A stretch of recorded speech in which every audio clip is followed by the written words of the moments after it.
Hello दोस्तों, मैं आरिफ और ये आपका YouTube channel political academic studies.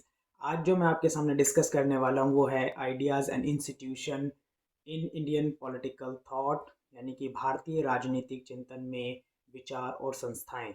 जो ये आपका पेपर है, जो आपका एग्जामिनेशन होने वाला है, इस एग्जामिनेशन से रिलेटेड जो है आपके जो सिलेबस है, इंपॉर्टेंट क्वेश्चन है और उनके आंसर है, ये अभी सामने आपके सामने मैं डिस्कस करने वाला हूँ। अभी तक जिसने मेरा चैनल सब्सक्राइब ना करा हो वो चैनल सब्सक्राइब कर ले। तो आइए चलते हैं हम अपनी कंप्यूटर स्क्रीन पर। Ideas and institutions in Indian political thought, ये आपका जो एग्ज़ाम है, पेपर है, इस पेपर का ये नाम है और ये डीएससी पेपर है, इनके डिसिप्लिन स्पेसिफिक पेपर 2। ठीक है।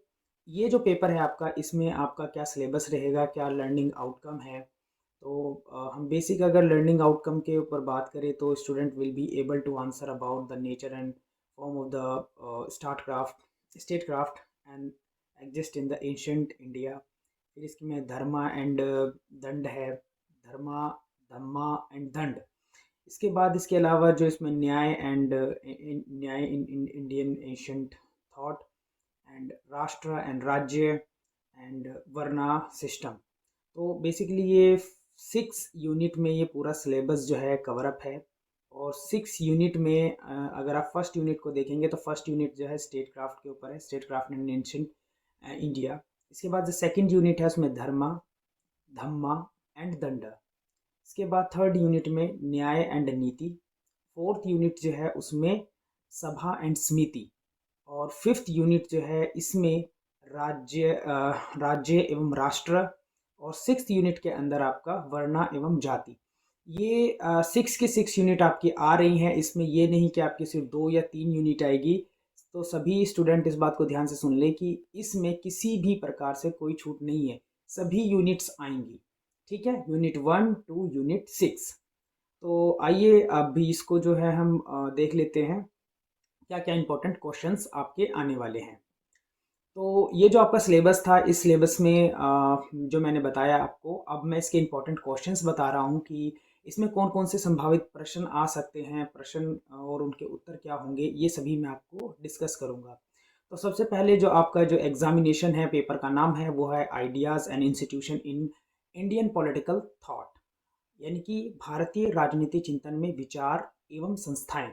ये आपका डिसिप्लिन स्पेसिफिक कोर्स है DSC 2, जिसका कोर्स जो कोड है वो है 2322101102।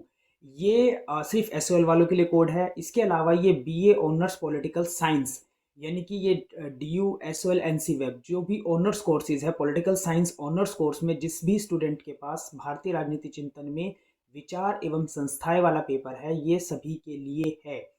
इसमें ये नहीं है कि स्पेशल सिर्फ SOL के लिए है, ये स्पेशल NC वेब के लिए, तीनों के लिए है। जो रेगुलर में भी जो DU के स्टूडेंट है, जो SOL स्टूडेंट है और NC वेब के जो भी स्टूडेंट है, जो भी ऑनर्स कोर्स पॉलिटिकल साइंस के रिलेटेड में है, DSC 2 जिनके पास ये पेपर है, यानी कि ideas and institution in political thought. इसके अलावा इसमें जो सबसे पहले जो जानने वाली बात होती है वो है इसके मार्क्स की। एक 90 मार्क्स का पेपर आता है आपका, 90 मार्क्स, और उसमें 5 क्वेश्चन आपको करने होते हैं। तो अराउंड 18 मार्क्स का जो है आपका एक क्वेश्चन हो जाता है। इसके अलावा ये पेपर आपका 3 आवर यानी कि 3 घंटे का होने वाला है। तो आप अपने मैनेज कर ले टाइमिंग को कि किस तरीके से आपको ये पेपर करना है।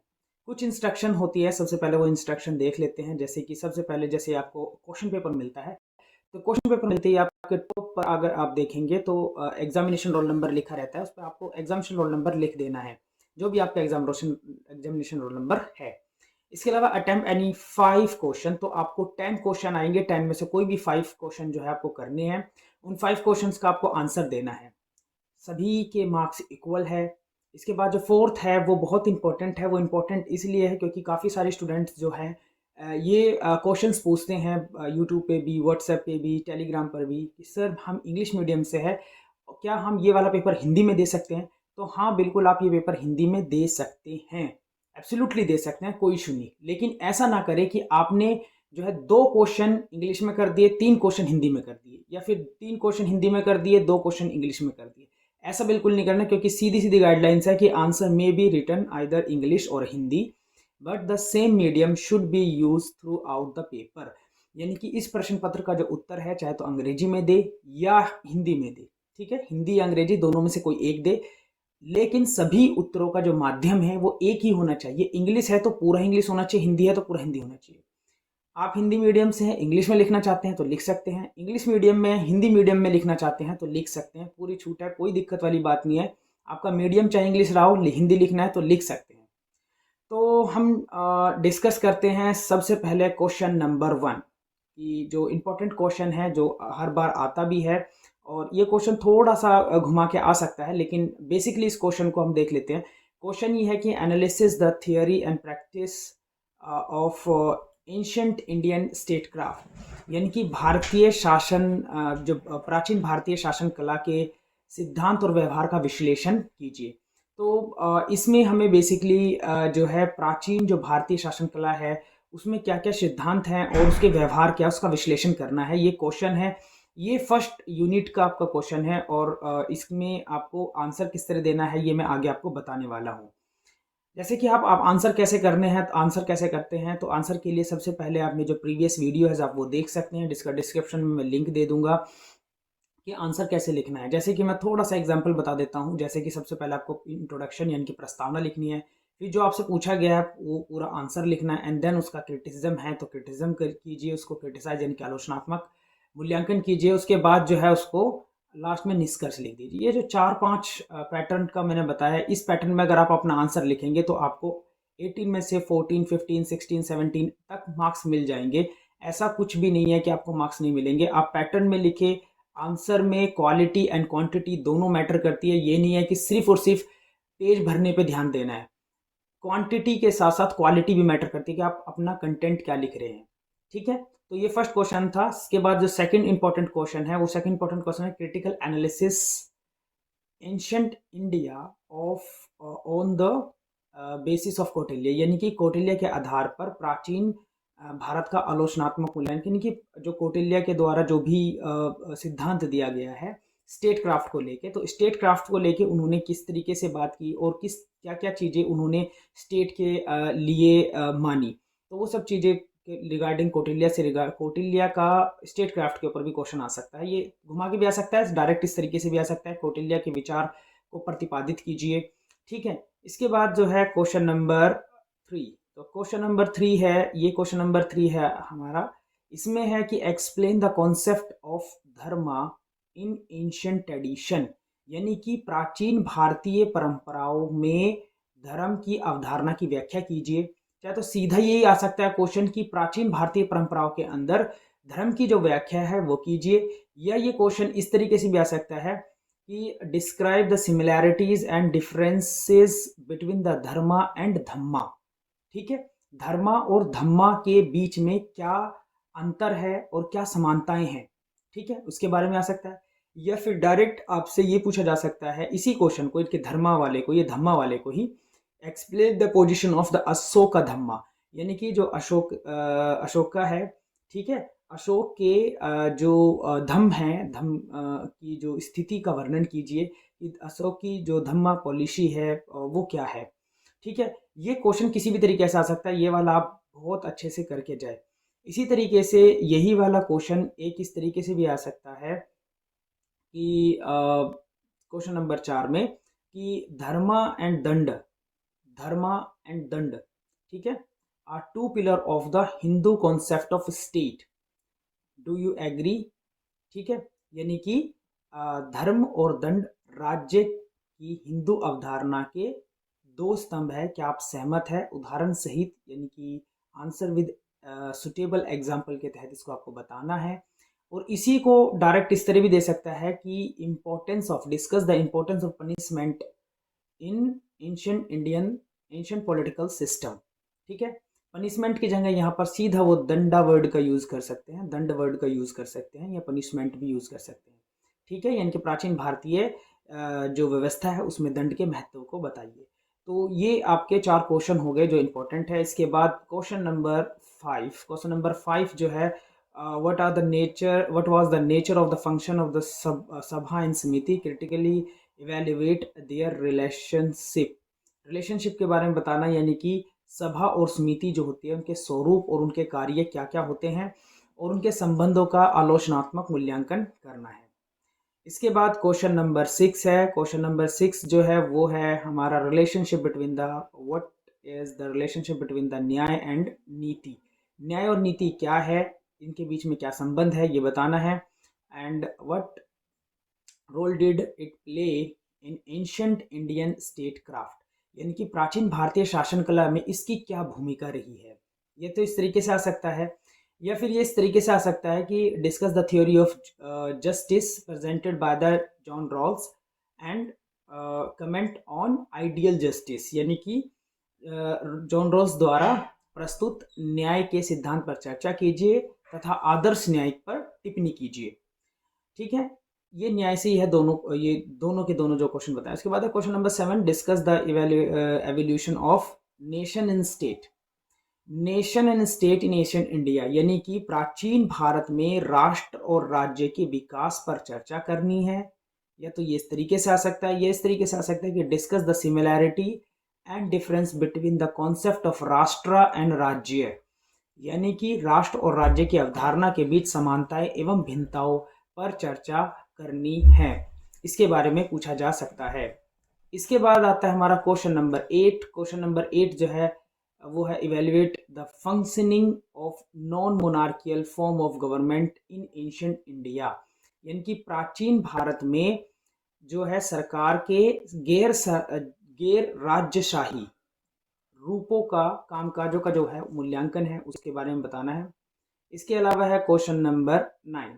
क्वेश्चन नंबर 9 है, ये है डिस्क्राइब द एवोल्यूशन ऑफ जाति सिस्टम एंड वर्ना सिस्टम, यानी कि वर्ण व्यवस्था एवं जाति व्यवस्था के विकास का वर्णन करना है कि जाति व्यवस्था क्या है, वर्ण व्यवस्था क्या है। And what impact did it make to the socio economic and political life of Indian people, यानी कि इसका भारतीय लोगों के सामाजिक, आर्थिक और राजनीतिक जीवन पर क्या प्रभाव पड़ता है। ये जो है क्वेश्चन नंबर 9 है। ये जो मैं जितने मैं क्वेश्चन बता रहा हूँ ये 100% है कि आने ही आने हैं। थोड़ा बहुत घुमा सकते हैं लेकिन कॉन्सेप्ट यही रहेगा। ठीक है, मतलब अगर वर्ण व्यवस्था, जाति व्यवस्था का आप बिल्कुल करके जाए, थोड़ा घुमा जा सकता है लेकिन कॉन्सेप्ट वर्ण और जाति इस तरीके ही रहेगा। इसके बाद आते हैं हम question number 10। This is the last question of our important question. तो what was the nature of post Vedic polity.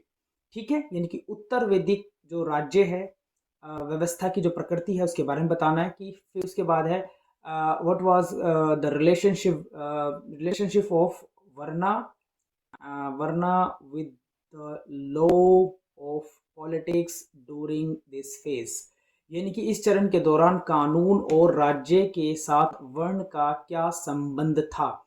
ये जितने भी मैंने आपको क्वेश्चंस बताए हैं 10 के 10 क्वेश्चन, ये 10 के 10 क्वेश्चन हो सकता है थोड़ा बहुत चेंज आए आपके जो आंसर क्वेश्चंस पेपर में, क्योंकि जरूरी नहीं है कि जिस तरीके से मैंने क्वेश्चन सेटअप किया है वही क्वेश्चन आए, लेकिन 100% श्योरिटी है कि कॉन्सेप्ट यही होगा।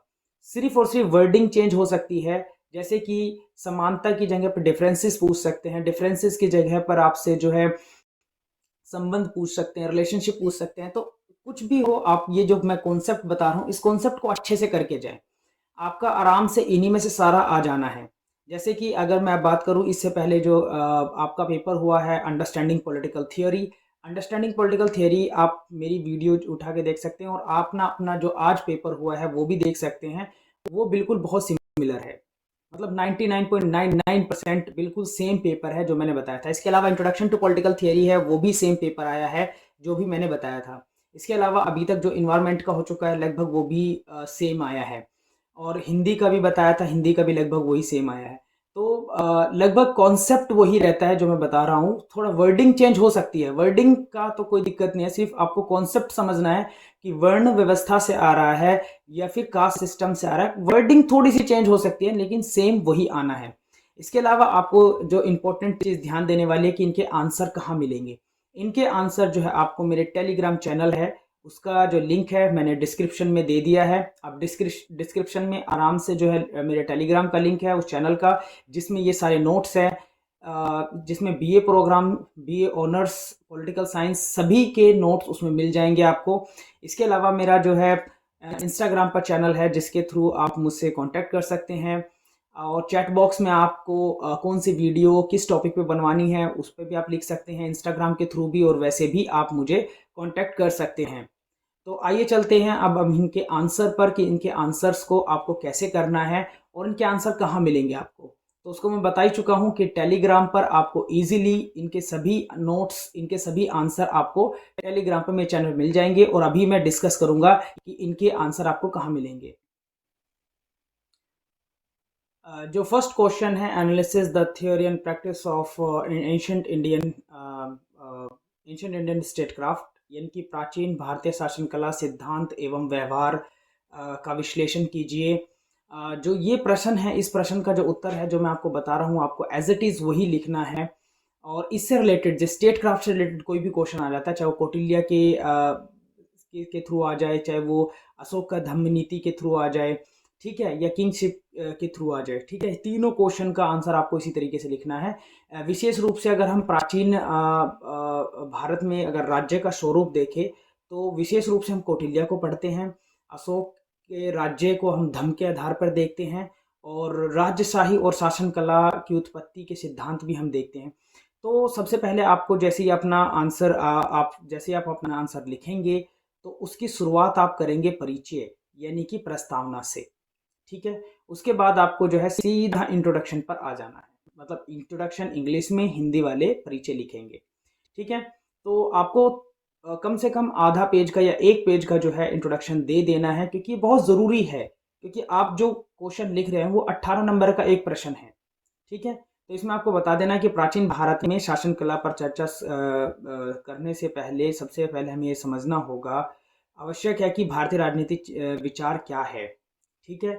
जैसे कि पश्चिमी राजनीतिक सिद्धांतकारों द्वारा भारतीय राजनीति की वास्तविकताओं और अनुभवों को उन्हें संदर्भित करने के लिए बहुत कम प्रयास किया गया है। तो इसमें बहुत सारे विचारक हैं जिन्होंने अपने विचार दिए हैं कि किस प्रकार से विचार एवं सिद्धांत, ठीक है, किस प्रकार से आए हैं। तो आपको जो है सीधे तौर पर आपको पहले इंट्रोडक्शन में बता देना है कि बेसिकली ये क्या चीज़ है, ठीक है। इंट्रोडक्शन में बेसिकली जैसे कि राजनीतिक सिद्धांत को परिभाषित करते हुए भीखू पारेख ने सुझाव दिया है कि राजनीतिक सिद्धांत 3 आयामों में राजनीतिक जीवन की एक सुसंगत एवं व्यवस्थित समझ प्रदान करता है, अर्थात वैचारिक, व्याख्यात्मक और मानक आयाम, ठीक है। तो Bhikhu Parekh suggest that the political thought provide a cohesive and systematic understanding of political life of 3 dimension, namely conceptual, explanatory and normative dimension। 3 dimension की बात करते हैं भीखू पारेख। तो ये जो आपको मैं इंट्रोडक्शन बता रहा हूँ, ये इंट्रोडक्शन आपको लिखना बहुत ज़रूरी है। इसके बाद आप सीधा जो है आ जाइए इसके ऊपर, nature and history of development of the political institution in India. India में जो पॉलिटिकल इंस्टीट्यूशन डेवलप हुए हैं उसको लेकर हमें बताना है कि प्राचीन भारत में जो राजनीतिक संस्थाओं की प्रकृति एवं उनका ऐतिहासिक विकास। तो इसमें जो प्राचीन भारत में राज्य एवं शासन कला के बारे में पर्याप्त सामग्री प्राप्त करने के लिए हमें प्राचीन भारत में ऐतिहासिक संस्थाओं के ऐतिहासिक विकास का अध्ययन करने की आवश्यकता है, एवं प्राचीन भारत में राजनीतिक संस्थाओं के विकास की वास्तविक शुरुआत का पता लगाना तो बहुत कठिन है, परंतु हाँ जो है कुछ ऐतिहासिक जांचों में हमें प्राचीन भारत में राज्य शिल्प और राजनीतिक संस्थाओं की शुरुआत के कुछ पहलू का पता लगता है, यानी कि in order of to get acquired information about the statecraft in Indian ancient India, we need to study the history development of the political institution in ancient India.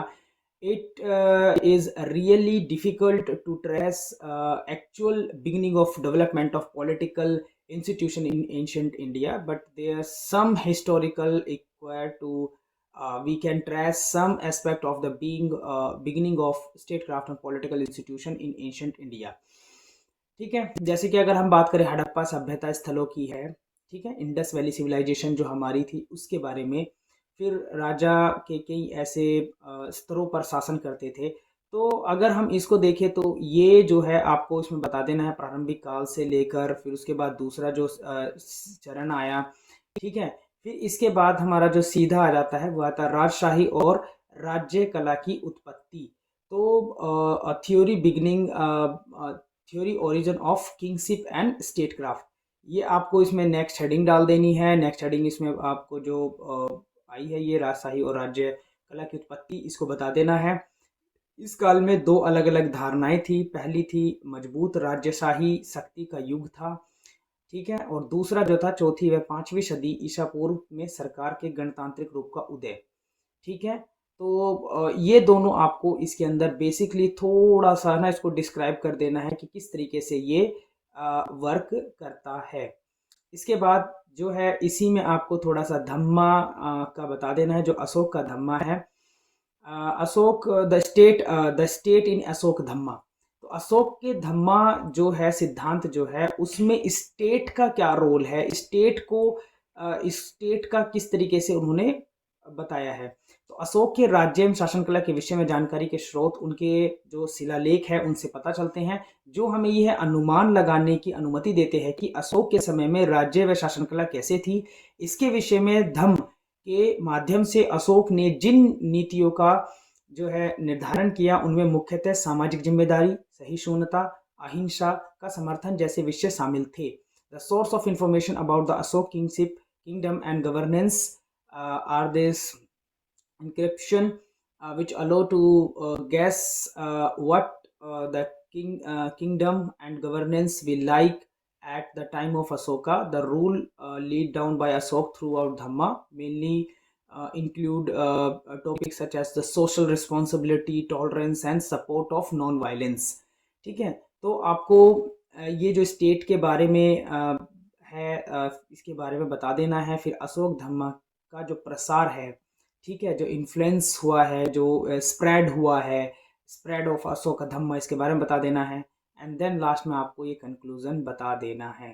तो कंक्लूजन में आपको वही लिखना है जैसे कि प्राचीन भारत में जो राज्य एवं शासन कला के विषय में उपलब्ध साहित्य तथा स्रोतों के आधार पर निष्कर्ष यह निकाला जा सकता है कि राज्य की उत्पत्ति, राज्य का स्वरूप या राज्य की जो संरचना है, कार्य है, पद्धति है, वर्तमान लोकतांत्रिक राज्य से पूर्णतः मेल नहीं खाते हुए भी, परंतु राज्य के उद्देश्य से प्रजा की सुरक्षा, विकास और कल्याण के लिए वर्तमान राज्य में अधिक प्रखर और उन्मुख दिखाई देता है। तो ये सब चीज़ें आपको इसके अंदर लिखनी है। इसके बाद जो है हमारा जो नेक्स्ट क्वेश्चन था धर्मा, दंडा एवं धम्मा, ये वाला जो क्वेश्चन है वो इसका आंसर आपको जो question number 2, question number 3, question number 4 का जो बेसिक आंसर है वो इसमें आपको मिलने वाला है।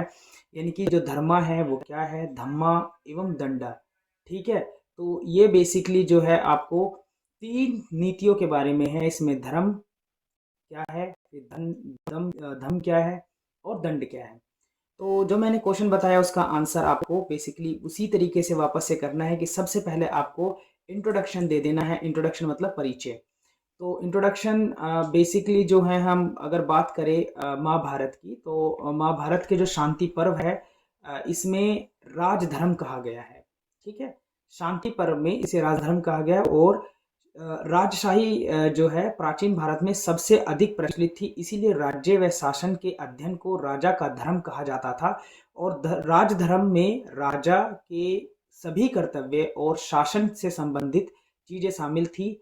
सारा ज्ञान राजधर्म में आता था, यानी कि ये राजधर्म एक तरीके से क्रिएटेड था। और इसके बाद अगर हम कुछ विद्वानों की बात करें तो जो उन्होंने ये कहा है कि ये शासन विज्ञान और कला दोनों है। शासन जो है विज्ञान भी है एंड कला भी है, जिसको अगर हम देखें तो according to the certain thinker it was both the science and art of governance. और इसमें जो इम्पोर्टेंट था वो दंड का था, इनकी प्रशासन का विज्ञान। तो इसमें आपको ये पूरा इंट्रोडक्शन के अंदर बता देना है अशोक के शासनकाल के दौरान जो धम्मा शब्द का प्रयोग धर्म, दंड एवं शासन को संदर्भित करने के लिए किया जाता था और इन शब्दों के लिए अर्थशास्त्र शब्द भी उपयोग किया जाता था, ठीक है। तो इस तरीके से जो है, और उसके बाद जो है अगर हमसे धर्म के बारे में पूछा है तो हमको सबसे पहले जो है धर्म के बारे में बताना है कि धर्म क्या है। तो जिस चीज़ को हम धर्म समझ रहे हैं वो एक धर्म अलग है, यानी कि हिंदू, मुस्लिम, सिख, ईसाई। और ये जिस धर्म की हम बात कर रहे हैं प्राचीन भारतीय राजनीतिक चिंतन में, तो राजनीतिक सिद्धांत धर्म धर्म का एक अभिन्न अंग है। और प्राचीन भारत में जो है राजनीतिक सिद्धांत धर्म का एक भाग के रूप में विकसित हुआ। नतीजतन हिंदू राजनेताओं ने राजनीतिक और धर्म के बीच अंतर नहीं किया। ठीक है, ये एक बहुत इंपॉर्टेंट लाइन है, आप इसको अपने आंसर में जरूर लिखें कि हिंदू राजनेताओं ने राजनीति और धर्म के बीच में अंतर नहीं किया। यह भारतीय राजनीति की सबसे प्रमुख विशेषता है। यही भारतीय राजनीति की सबसे प्रमुख विशेषता है। ठीक है, तो उन्होंने क्या करा कि टॉलरेंस बना के चला। ठीक है, यानी कि ठीक है, और दुनिया के लिए एक बड़ा उपहार है। और राजा और शासक का मुख्य कर्तव्य धर्म का पालन करना समझा जाता था और उन्हें शत्रु से भी लड़ने का निर्देश दिया जाता था। इसी कारण प्राचीन भारत की राजनीति में नैतिकता को शामिल किया गया और राज्य शास्त्र को नैतिकता कहा गया। और धर्म की जो रक्षा है राज्य की प्राथमिक जिम्मेदारी थी, क्योंकि धर्म और राजनीति विचार आपस में जुड़े हुए थे। तो ये जो मैंने आपको बताया ये आपको धर्म में लिखना है। ठीक है, political principles are integrated part of the dharma and in ancient India political principles developed as a part of dharma as a result of the Hindu politician did not distinction between the politics and dharma. This is the most prominent feature of Indian politics and it's a major gift of the world. ठीक है, तो उन्होंने किसी भी तरीके का अंतर नहीं समझा, उन्होंने दोनों को बराबर समझा। और ये क्या होता है, इसके बाद इसमें आपको एक वर्ड जरूर बताना है, रिलीजन वाला, क्योंकि धर्म का जो एब्सोल्यूट इंग्लिश में जो ट्रांसलेशन है वो रिलीजन नहीं है। ठीक है, तो यहां पर जैसे कि लिखा भी हुआ है, आप देखें, अंग्रेजी शब्द जो रिलीजन है जिसे गलत तरीके से भारत में धर्म के रूप से अनुवादित किया जाता है, जो सही नहीं है। धर्म एक अलग चीज है, रिलीजन एक अलग चीज है। ठीक है, इस क्योंकि भारतीय संस्कृति में धर्म के कई अर्थ है। धर्म का अर्थ के रूप में नैतिकता, कर्तव्य, वास्तविक प्रकृति, कुछ अलौकिक विश्वास शामिल है। तो धर्म शब्द जो है मूल ध्रुव से निकला है, जिसका अर्थ होता है धारण करना या बनाए रखना। ठीक है, तो in Indian culture dharma which is incredible translated as incorrectly translated as a religion has a many connection and they include morality, duty, nature of reality and some जो है spiritual belief, meaning of uphold। ठीक है, तो ये चीज़ें आपको अपने answer के अंदर जब धर्मा के बारे में बताए तो जो मैं बता रहा हूँ ये चीज़ें बहुत ज़रूरी है आपको बतानी। इसके अलावा आप सीधा आ जाएं शांति पर्व पर। शांति पर्व में जो लिखा गया है कि सभी वर्णों से संबंधित धर्म व्यक्तियों के 9 नियम हैं। उन 9 नियम में क्या है, सत्य, क्रोध मुक्त, दूसरों के साथ धन साझा करना, चौथा है क्षमा, पांचवा है केवल अपनी पत्नी से बच्चे पैदा करना, छठा है शुद्धता, सातवां है शत्रुता की अनुपस्थिति, सीधापन, और नौवां है व्यक्तियों को स्वयं पर निर्भर करना। ये 5 के 5 जो ये 8 9 के 9 जो आपको मैंने सिद्धांत बताइए धर्म का पालन करने के लिए ये सब चीजें लाई गई थी। ठीक है, इसके अलावा अगर हम मनुस्मृति में मनु धर्म के 10 सिद्धांत की व्याख्या करते हैं। मनु जो है 10 सिद्धांत कौन से हैं, पहला है धैर्य, फिर क्षमा, फिर इंद्रियों का तर्क संगत नियंत्रण, ईमानदारी, पवित्रता, साधुषण, कारण ज्ञान, दर्शन ज्ञान, सच्चाई और क्रोध की अनुपस्थिति।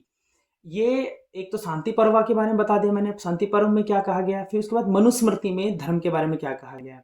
इसके अलावा अगर हम बात करें, ठीक है, जैसे कि अगर हम इंग्लिश में भी देखें तो मनुस्मृति में जो धर्म को एक्सप्लेन किया गया है वो भी 10 से ही है, बिल्कुल सेम जो मैंने हिंदी में बताया। उसके बाद योग सूत्र में, योग सूत्र पर अपनी टिप्पणी में व्यास ने धर्म को सार्वभौमिक सद्भावना के रूप में परिभाषित किया है। ये जो मैंने बताया है ये बेसिकली आपको अपने आंसर के अंदर धर्म के बारे में बता देना है। ये इंपॉर्टेंट चीज है, ये आपको बिल्कुल डालनी ही पड़ेगी अपने आंसर के अंदर, तभी आपको अच्छे से अच्छे मार्क्स मिलेंगे। इसके बाद बात है धर्म के बाद है धम की, DHAMMA, धम। ठीक है, तो जो धम है, अशोक ने अपने शासनकाल में धर्म एवं नैतिकता की जो स्थापना के लिए नियम निर्धारित किए थे, जिसे धम कहा जाता है। नियम निर्धारित किए थे, ठीक है। The meaning is the universal law of the righteousness. ठीक है, ये स्टार्ट किया था अशोका ने। ठीक है, और धम जो है संस्कृत शब्द के धर्म की प्रकृति के रूप में है, जिसका अर्थ होता है सार्वभौमिक कानून या धार्मिकता, या फिर यदि कोई विस्तार करना पसंद करता है तो वह कह सकता है कि समाज में पाई जाने वाली सामाजिक और धार्मिक व्यवस्था। ठीक है, ये सब चीज हम इसके अंदर बेसिकली देखनी है। ये हमें इनका जो टैक्स कहाँ से मिलता है, किस तरीके से इस पे है, तो अगर हम प्रमुख शिलालेख, लघु शिलालेख, संक्षिप्त रूप से अशोक के राज्य संबंधित सिद्धांत उल्लेखित करते हैं। प्रमुख शिलालेख विशुद्ध रूप से अनेक बौद्ध गतिविधियों से संबंधित है। अगर हम पहले, दूसरे, तीसरे, चौथे इस तरीके से देखेंगे तो इसमें आपको ब्रीफली बता देना है कि ये किस प्रकार से इसमें है। तो इसमें बहुत सारे रॉक्स के ऊपर, चीज़ों के ऊपर जो है ये पूरा पूरा लिखा हुआ है। जैसे कि अगर मैं बात 7वें प्रमुख शिलालेख सभी संप्रदायों के बीच सही शून्यता के लिए निर्देश करता है। राजा को एहसास होता है कि इन सांप्रदायिक संघर्षों में कितना नुकसान होगा। तो seventh, this the fourth pillar, ये सारे पिलर्स को आपको है ना जो है बता देना है। ये धम है। इसके बाद हम आ जाते हैं सीधा दंड पे। तो दंड पे 3 महत्वपूर्ण व्यक्ति हैं, जैसे कि कौटिल्य जी है, मनु और शुक्र। तो इन तीनों ने दंड के ऊपर अपने विचार प्रस्तुत किए हैं कि दंड क्यों आवश्यक है। तो सबसे पहले अगर हम बात करें दंड की, तो उसमें कौटिल्य जी का सबसे बड़ा योगदान है। तो कौटिल्य ने जो न्यायिक व्यवस्था के साथ साथ दंड व्यवस्था पर भी चर्चा की है, और दंड को लेकर कौटिल्य ने इस बात पर जोर दिया है कि राजा द्वारा प्रजा को सही रास्ते पर लाने के लिए दिया गया दंड ना तो जरूरी और औपचारिक रूप से ज्यादा होना चाहिए और ना ही कम होना चाहिए। ठीक है, राजा को सोच समझकर उचित दंड का निर्णय लेना चाहिए, और कौटिल्य दंड के बारे में सामान्य सिद्धांत का पालन नहीं करते। इस संबंध में महिलाओं और बच्चों की कमजोर स्थिति को ध्यान में रखते हुए उन्होंने उनके लिए अपेक्षाकृत कम दंड की व्यवस्था की है। तो इसमें पूरा उन्होंने जो है कौटिल्य ने बताया है, and Kautilya decided to the judicial system as well as the danda system. ठीक है, फिर regarding the danda, Kautilya has this emphasized that the dharma given by the king to bring the people on the right path should neither be more and for the judicial not the less। ठीक है, तो इसमें आपको बता देना है, जैसे कि अगर इसमें हम एज एन एग्जाम्पल के तौर पे भी देखें तो उन्होंने बताया है कि किस तरीके से इसको दंड को दिया जाएगा। ठीक है, फिर इसके बाद है प्राथमिकता के क्रम में जो अगला महत्वपूर्ण तत्व है वो सेना है। ठीक है, उन्होंने बिल्कुल एक तरीके से, पूरी तरीके से बताया कि दंड क्यों आवश्यक है और दंड क्यों देना चाहिए। शासन व्यवस्था को सुचारू रूप से चलाने के लिए भी दंड की आवश्यकता पड़ती है। तो ये जो था ये कौटिल्य जी का विचार था। इसके बाद जो हम जो है देखेंगे वो है मनु जो है, मनुस्मृति में जो उनका विचार है, यानी कि कानून और शासन प्रणाली दंड की व्यवस्था के अनुसार दंड राजा है, क्योंकि उसके पास शासन करने की शक्तियां हैं। विद्वान दंड को धर्म का उद्देश्य मानते हैं। यदि राज्य अपराधियों को दंडित नहीं करता है तो मजबूत लोग कमजोर को भोजन बनाना शुरू कर देंगे, क्योंकि वे लोहे के छड़ों से मछलियों को छोड़कर पकड़ते हैं। ठीक है, छेद का पकड़ते हैं। आपने देखा होगा ना, जैसे डालते हैं देन खींच लेते हैं उस मछली पकड़ने की, फिशरिंग। ठीक है, अगर हम इसके बात करें कि सोर्स ऑफ लॉ, तो according to Manu the most important source of law is a Vedas. ठीक है, इनके मनु के अनुसार जो विधि का सबसे महत्वपूर्ण स्रोत है वो क्या है, वेद है। And the other source include the smritis, तो उसमें अन्य स्रोत में स्मृति हैं, वेद है, सज्जनों के आचार है, शत्रु संतोष शामिल है। ठीक है, तो इसमें ये सब चीजें आपको बता देनी है, क्या क्या मनु जी ने इसके अंदर बताया। इसके बाद हम बात करेंगे शुक्र। तो जो डॉक्टर बोनी प्रसाद जी हैं के शब्दों में, शुक्र ने राजनीति यानी कि नैतिकता के शासन की कला के रूप में अपनाया है, और काम दंड कामंडक की तरह जो है शुक्र ने 4 विषयों पर विचार किया है। पहला अवंकी, फिर त्रयी, फिर संवाद और दंड नीति। तो ये 4 चीजें जो उन्होंने बताई है, ये उनके जो है शुक्र के विचारों में योग शोम के लिए आवश्यक है।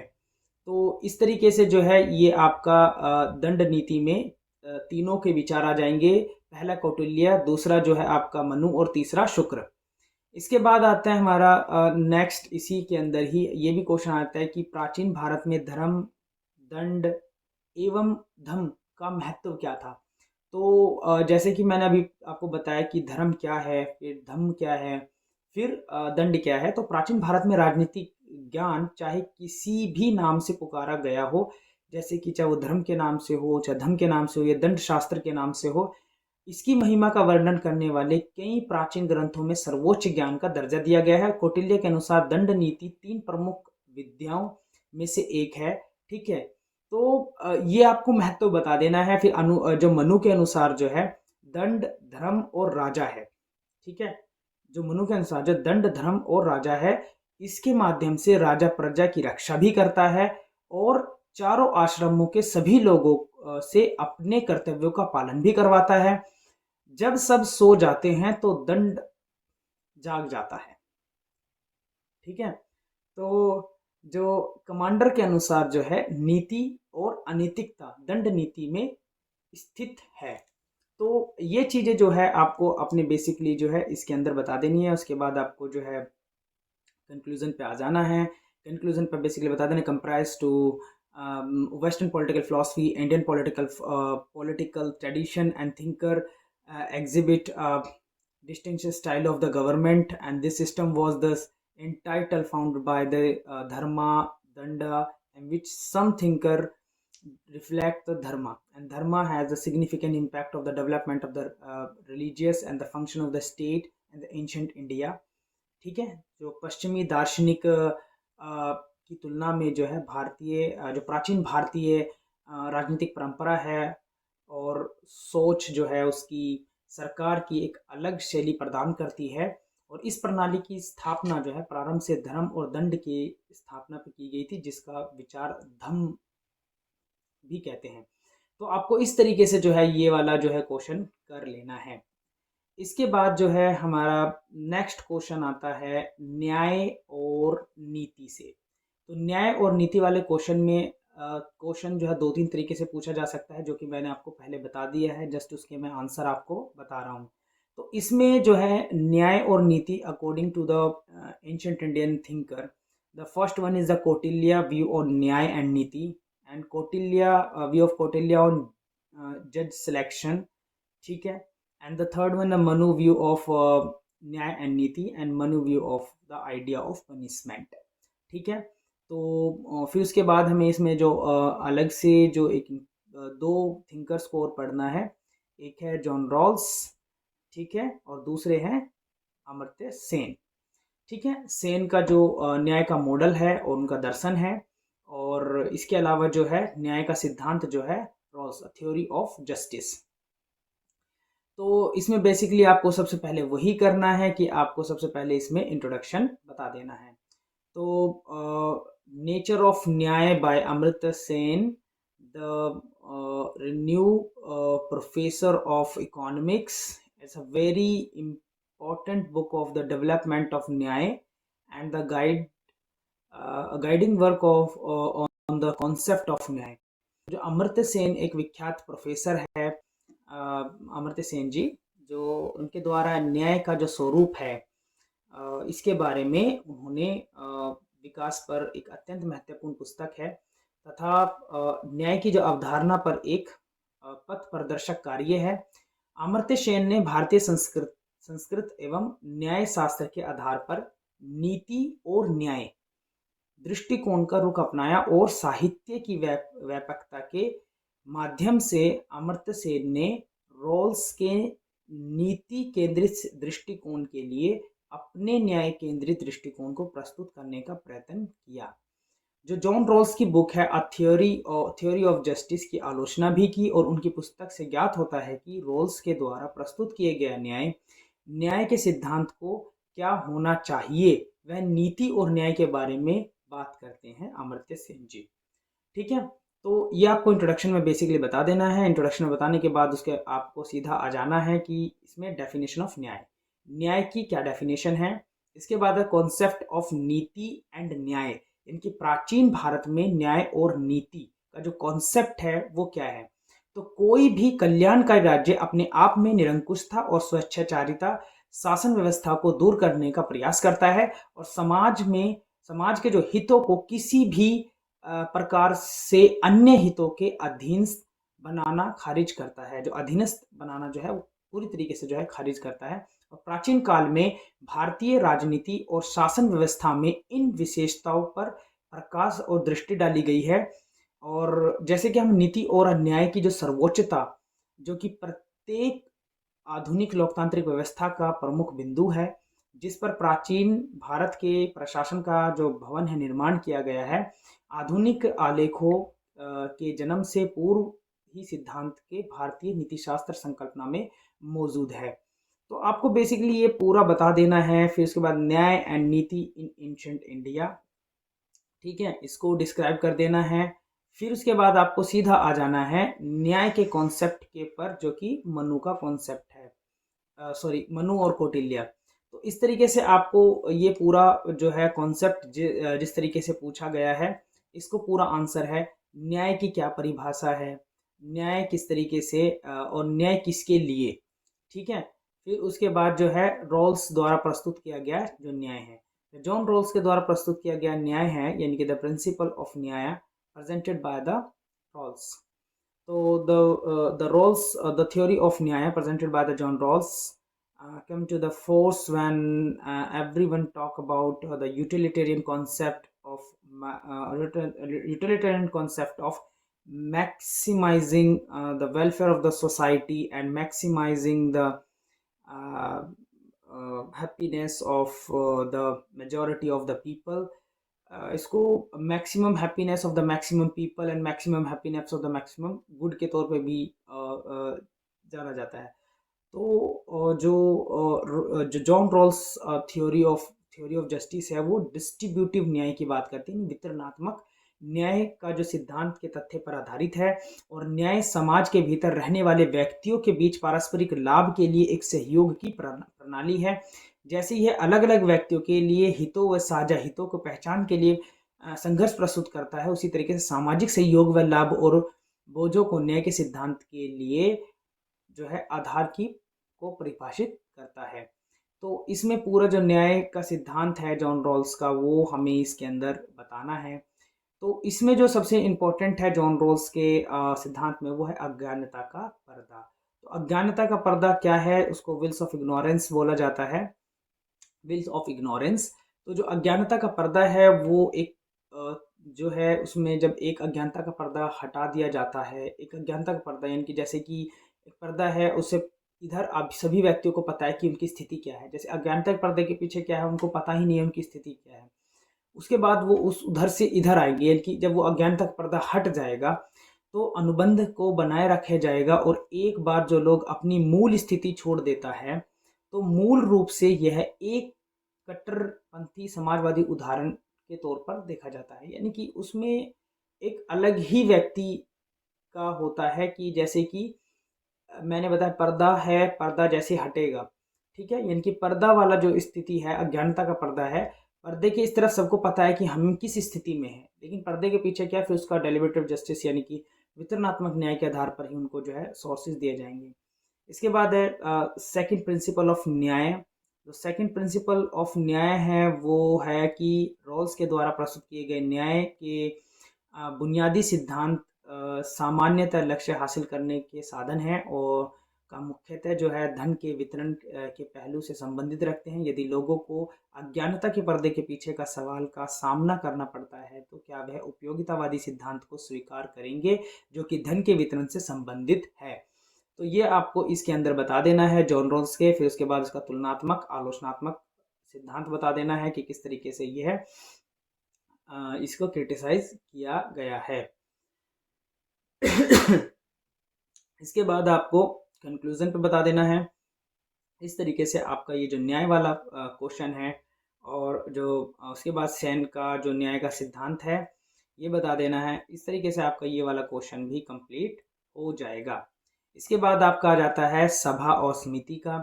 सभा और समिति वाला जो चैप्टर है वो सीधा भी क्वेश्चन आ सकता है इसमें आपको कि सभा क्या, ओरिजिन ऑफ द डेवलपमेंट, सभा क्या है, समिति क्या है, इन दोनों के बीच में रिलेशनशिप क्या है, रिलेशनशिप बिटवीन द सभा एंड द समिति, and the comprise between the existing representative organizations।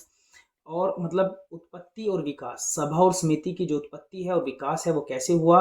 उसके बाद आपको सभा के बारे में बताना है, फिर उसके बाद समिति के बारे में बताना है, फिर उसके बाद जो है आपको सभा और समिति के मध्य जो है संबंध क्या है, क्या अंतर है, क्या समानताएं हैं, क्या भिन्नताएं हैं वो बतानी है। और वर्तमान जनप्रतिनिधि संस्थाओं से इसकी तुलना। ये भी क्वेश्चन आ सकता है कि जो सभा और समिति है उसका जो वर्तमान जो जनप्रतिनिधि संस्थाएं हैं उनसे तुलना कीजिए।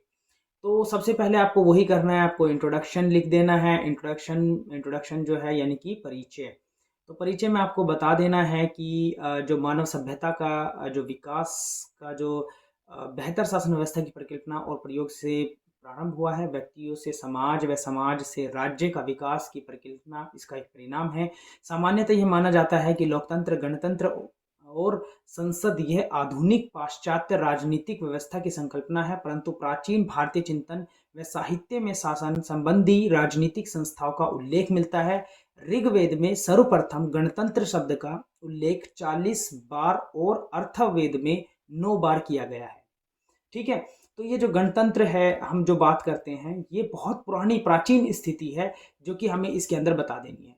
इसके बाद हमें सीधा इसी के परिचय यानी कि इंट्रोडक्शन लिखने के बाद सीधा हमें आ जाना है इसकी उत्पत्ति पर, ओरिजिन एंड डेवलपमेंट पर। ओरिजिन किस तरह हुआ, किस तरीके से नहीं। तो सभा और समिति की उत्पत्ति का विकास के विषय में चिंतकों के अलग अलग राय हैं। प्रजापति की 2 द्विधाएं पुत्री दुहिताएं जो है पुत्री बताया जाता है। सभा व समिति को इस संबंध में अलतेकर माना जाता है कि इससे यह प्रतीत होता है कि सामान्य जन यह समझते थे कि सभा व समिति ईश्वर निर्मित संस्था है। ठीक है, मनुष्य के राजनीतिक जीवन के विकास के साथ सभा और समिति का जो है प्रादुर्भाव हुआ है।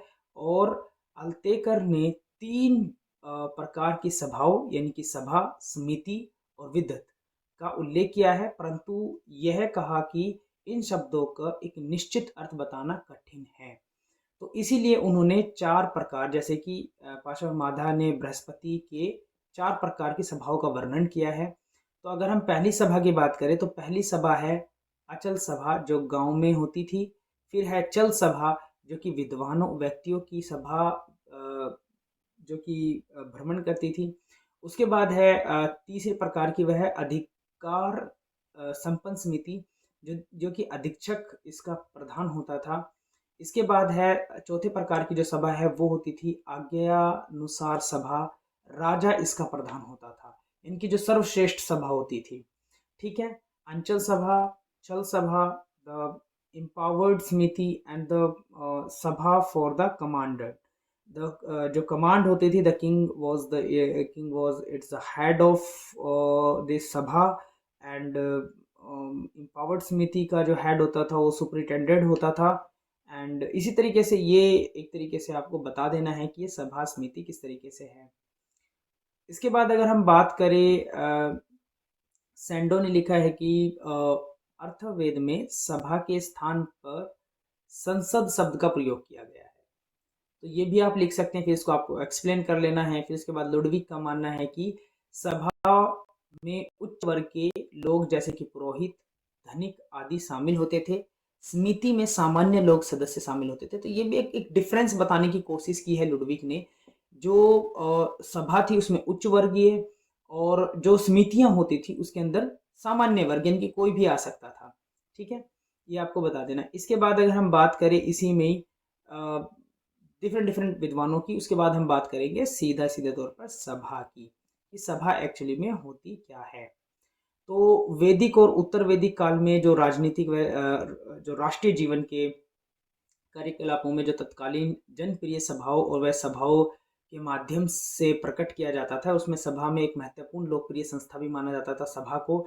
और सभा का जो सामान्य अर्थ होता है उसका मतलब है प्रकाशवान होना, और जिसका आशय यह है कि विद्वान व प्रतिष्ठित लोग जो है जिसके सदस्य होते हैं और उनके गुण और कार्यकलाप से सभा शोभमान्य होती है। तो ये सभा के बारे में बताया गया है। फिर इसमें एक श्लोक दिया हुआ है, जिसका इस श्लोक का जो अर्थ है वो ये है कि ओ सब जो है सभा, हम तेरे से परिचित हैं, तेरा नाम नारिष्ठ है। वे सभी लोग जो यहाँ एकत्रित है वह मेरे साथ सामंजस्य से बोलें। केपी जायसवाल ने लिखा है कि सभा संभवतः कुछ विशेष लोगों का एक स्थायी सदन था जो कि समिति के नियंत्रण में कार्य करता था, और सभा अत्यंत ही लोकप्रिय सदन था, और सभा में सामंजस्य को महत्व दिया गया था। जिस प्रकार से श्लोक में लिखा गया है उससे यह सिद्ध होता है कि असामंजस्य का कोई स्थान नहीं था, और असामंजस्य को सभा में नकारात्मक माना जाता था। ठीक है, ये जो है जायसवाल जी ने इसको डिस्क्राइब किया है। तो इस तरीके से आपको सभा को, और उसी तरीके से आपको सीधा जो है डिस्क्राइब कर देना है समिति को।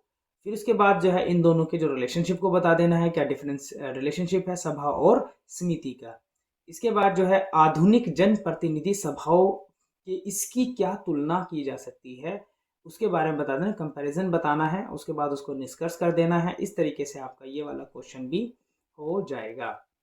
इसके बाद जो नेक्स्ट क्वेश्चन आता है वो आता है राष्ट्र एवं राज्य से, राज्य एवं राष्ट्र से। तो इसमें basically meaning and definition of the राज्य एंड राष्ट्र, एवोल्यूशन ऑफ द राष्ट्र, एवोल्यूशन ऑफ द राज्य, the state of the ancient India, the state of the Ashoka Dhamma, medieval area and modern area. ठीक है, यानी कि इसका परिचय में बेसिकली जो है राष्ट्र राज्य का अर्थ, उसकी परिभाषा, राष्ट्र का उद्भव और विकास, उसके बाद राज्य का उद्भव और विकास, प्राचीन काल में प्राचीन भारत में राज्य का अर्थ जो है जो अशोक के राज्य का जो धम है उसको बताना है, मध्य युग में और आधुनिक युग में। ठीक है, तो आपको सबसे पहले वही है इंट्रोडक्शन को इम्पोर्टेंस देनी है, इंट्रोडक्शन लिखना है। इंट्रोडक्शन में आपको बता देना है कि मनुष्य एक सामाजिक प्राणी है।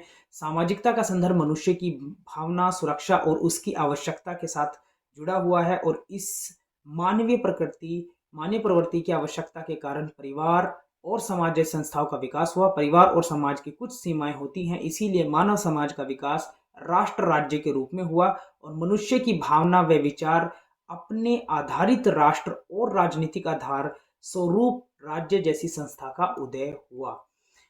Man is a social animal. The context of socially is associated with this feeling, security and need of man.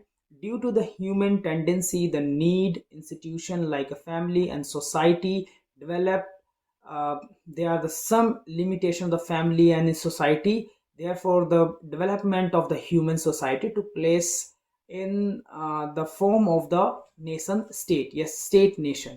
ठीक है, फिर आपको इसको डिफाइन कर देना है कि meaning and definition of the राष्ट्र राज्य। तो राष्ट्र राज्य के उद्भव के विषय में भारत में पाश्चात्य देशों के विचारों में मत भिन्नता दिखाई देती है, कि कुछ विचार जो है भारतीय विचार से बहुत अलग है, और कुछ विचार जो है थोड़े बहुत सिमिलरिटी है। अगर हम बात करें कि एक व्यक्ति है गैलनर, उन्होंने अपनी पुस्तक नेशन एंड नेशनलिज्म में राष्ट्रवाद को आधुनिकता का परिप्रेक्ष्य के आधार पर वर्णन किया है। और अगर हम राष्ट्र की बात करें तो राष्ट्र को सामाजिक जीवन का एक भाग समझा जाता है। फिर इसके बाद जो है अगर हम ऋग्वेद और अर्थवेद में इसकी बात करें तो उसमें एक श्लोक दिया हुआ है, आप इस श्लोक को जो है याद कर सकते हैं, इसको एज इट इज लिख सकते हैं। इसका क्या मतलब होता है? इसका अर्थ है कि स्वयं प्रकाशमान दीप्तवान ही वही राष्ट्र है जो विविध प्रकार की वैभव से सुशोभित प्रदेश ही राष्ट्र है। इनकी जहाँ पर विविधताएं हों की बारे में बात करें, डाइवर्सिटीज क्रिएटेड हो स्टेट में। इसके बाद है राज्य का उद्भव और विकास। राज्य का उद्भव और विकास जो है वो किस तरीके से हुआ, फिर राज्य के लिए क्या क्या अगर हम कौटिल्य की बात करें तो सप्तांग सिद्धांत कहा जाता है। तो उन्होंने 7 तत्वों के बारे में बात की थी कि 7 तत्व कौन कौन से होने चाहिए। तो राज्य शब्द के प्रयोग और अर्थ में के बारे में विद्वानों के जो मतभेद है, कुछ जो है अलग तरीके से मानते हैं कि इतने होने चाहिए, कुछ अलग तौर पर मानते हैं। और इसी तरीके से अगर हम बात करें डिफरेंट डिफरेंट व्यक्तियों की, अगर हमने कौटिल्य की, जैसे कौटिल्य का देखा, मनु का देखा, इसके बाद जो है बरकर है, उनके अनुसार भी जो है उन्होंने एक अलग तरीके से, क्या वह अपने स्वयं के विचार में नहीं था जैसे कि उसकी प्रजा में था। वह व्यक्ति जिसने सर्वोच्च राजनीतिक प्राधिकरण होने की राज्यवत स्थिति का आनंद लिया, उसका इसलिए वह राज्य नहीं था। ठीक है। तो राष्ट्र राज्य के उदय के बारे में और बाद में सरकारी निकायों की संरचना के लोकतांत्रिकरण के साथ राज्य को अब जाना जाने लगा है। तो राज्य को किस तरीके से डिफाइन किया गया है इसमें आपको बता देना है। फिर इसमें एंशंट प्राचीन भारत में राज्य किस तरीके का था, फिर उसके बाद मध्ययुगीन में, फिर उसके बाद आधुनिक युग में। आपको इस तरीके से इस क्वेश्चन का आंसर दे देना है। देन फिर आपको सीधा इसके निष्कर्ष पर यानी कि कंक्लूजन पर आ जाना है। कंक्लूजन में आपको सीधा वही बताना है कि विभिन्न प्रकार की विविधताओं से परिपूर्ण भारतीय सभ्यता और संस्कृति जो है अत्यंत प्राचीन है। और भारतीय जो आधुनिक राज्य के सिद्धांत के आधार पर भारत एक राष्ट्र राज्य के रूप में गठन यद्यपि 1947 में माना जाता है। ठीक है। तो उसके बाद जो है अगर हम देखें कि साहित्यिक तौर पर या उसके बाद बहुत सारे व्यक्ति चिंतामान व्यक्ति हुए हैं जिन्होंने भारत के राष्ट्र राज्य तथा ऊर्जा प्राणवायु की तरह है, जैसे कि शंकर, चैतन्य, विवेकानंद, टैगोर, सावरकर, गांधी जी जैसे विद्वानों ने जो है भारतीय राष्ट्र राज्य के जो है वैश्विक दृष्टि से के परिचायक के रूप में जाने जाते हैं। इसके बाद जो है हमारा नेक्स्ट क्वेश्चन आता है, वो आता है वर्ण व जाति से। ये वाला चैप्टर जो है आप बिल्कुल अच्छे से करके जाए, एकदम घोट के पी जाएं। ठीक है। क्योंकि वर्ण व्यवस्था जिसको हम कास्ट सिस्टम बोलते हैं, ठीक है। तो इंट्रोडक्शन फेज में जो है द वर्ण system in India, evolution of nature of the वर्ण सिस्टम एंड ओरिजिन ऑफ जाति जिसको हम कास्ट सिस्टम बोलते हैं इन इंडिया। इसमें ट्रेडिशनल थ्योरी है, ब्रीड बेस्ड थ्योरी है, पॉलिटिकल थ्योरी है, प्रोफेशनल थ्योरी है, डेवलपमेंट थ्योरी है। ठीक है। परंपरागत सिद्धांत, नस्ल आधारित सिद्धांत, राजनीतिक आधारित सिद्धांत, व्यवसाय का आधारित सिद्धांत और विचार आधारित सिद्धांत, ये जाति के व्यवस्था के आधार पर है। तो इसमें आपको सबसे पहले जो है इंट्रोडक्शन बता देना है। इंट्रोडक्शन क्या है? तो इंट्रोडक्शन में आपको varna and jati have the played an important role in social and political structure in Indian since ancient time, यानी कि प्राचीन काल से और अब तक जो है भारत में सामाजिक व राजनीतिक संरचना में वर्ण व जाति एक महत्वपूर्ण स्थान रखते हैं। वर्ण व जाति भारत की एक अनूठी विशेषता में से एक है और आज भारत में 3000 से भी अधिक जातियां और उपजातियां हैं और जातियों का संबंध वर्ण से है। और भारत में वर्ण व जाति जो है अंतर संबंधित रही है। ठीक है। द वर्ण system has existed in Indian since ancient time and Varna divided society into the 4 category. First is Brahma, second is Brahma, second is Kshatriya, third is Vaishya and fourth is Shudra. ठीक है। तो ये जो 4 categories है, ये 4 category है। पहली ब्रह्मा, दूसरी क्षत्रिय, ब्राह्मण, क्षत्रिय, वैश्य एंड शूद्र। तो भारतीय साहित्य में वेद, ब्राह्मण ग्रंथ, उपनिषद, महाभारत, रामायण, गीता और स्मृति ग्रंथों में इस बात का जो साक्ष्य उल्लेख है। और कई विदेशी यात्रियों जिनमें मैगस्थनीज और वेहसांग ने भारत में वर्ण व्यवस्था के बारे में उल्लेख किया है। तो इस तरीके से फिर आपको जो है द वर्ण सिस्टम इन इंडिया इंट्रोडक्शन के बाद जो है सीधा आपको आ जाना है भारत में वर्ण व्यवस्था का जो है उद्भव कैसे हुआ। वर्ण व्यवस्था का उद्भव कब और कैसे हुआ, इस प्रश्न को लेकर विद्वानों में मतभेद है। अलग अलग विद्वानों ने वर्ण व्यवस्था के उद्भव को लेकर अलग अलग विचार किया है। सर्वप्रथम परंपरागत मान्यता के अनुसार है कि विराट पुरुष के अंगों का वर्णन है, व्यवस्था का उद्भव हुआ था। और ऋग्वेद में पुरुष सूक्त में लिखा गया है कि विराट पुरुष के मुख से ब्राह्मण का उदय हुआ था, मुख से ब्राह्मण का। उसके बाद भुजाओं से जो है वो क्षत्रिय का उद्भव हुआ, और जांघ से जो है वैश्य का, और पैरों से अगर बात करें तो शूद्र का उद्भव हुआ था। और महाभारत के शांति पर्व में भी इसका उल्लेख है। और इस तरीके से जो है इसमें बताया गया है कि किसको किस आधार पर उसका उद्भव हुआ है। फिर इसके बाद अगर हम बात करें तो ये जो टेबल दी गई है इसमें वर्ण व्यवस्था, ब्राह्मण, क्षत्रिय, वैश्य, शूद्र के बारे में बताया गया। फिर इसके बाद आया था वर्ण व्यवस्था, ठीक है, evolution of the nature of the वर्ण सिस्टम, यानी कि वर्ण व्यवस्था का विकास और उसका स्वरूप। तो वर्ण व्यवस्था का रूप और स्वरूप भी अगर हम बात करें तो भारत में जो आर्यों का आगमन के पश्चात जो है साक्ष्यों से ज्ञात होता है कि आर्यों का भारत में आगमन करीब करीब 4000 वर्ष पूर्व हुआ, लेकिन तब से लेकर आज तक वर्ण व्यवस्था विद्यमान है, ठीक है, तब से लेकर अब तक इसके बारे में, ठीक है। और सुख पुरुष के अंदर भी क्या बताया गया है कि महाकाव्य काल के शुरुआत में ही वर्ण को जनमानस का रूप धारण कर लिया था। उदाहरण के लिए कर्ण में क्षत्रिय योग्यता गुण विद्यमान होने के उपरांत भी जो है सुतपुत्र कहा गया है, ठीक है। तो इस तरीके से जो है आपको वर्ण व्यवस्था के बारे में बता देना है। फिर उसके बाद भारत में जाति व्यवस्था, तो कास्ट सिस्टम इन इंडिया, जो कास्ट सिस्टम जो है इंडिया में वो आपको बताना है। भारत जो है जो भारतीय समाज की पहचान जो है जाति के आधार पर होती है। वर्तमान जो समाज है में राजनीति में जाति सबसे महत्वपूर्ण तत्व माना गया है। आज चुनावी राजनीति की कल्पना बिना जाति के आधार पर नहीं समझी जा सकती, तथापि जाति व्यवस्था की आलोचना की जाती है। इसके उपरांत भी जाति की भूमिका भारतीय राजनीति में मतदान को लेकर मंत्रिमंडल के गठन तक को दिखाई देती है। और जाति एक श्रेणीबद्ध व्यवस्था है जिसमें स्त्रीकरण होता है। एक स्तर होता है, एक स्तर, फिर दूसरा स्तर, फिर तीसरा स्तर, फिर चौथा स्तर, ठीक है, इस तरीके के स्तर होते हैं।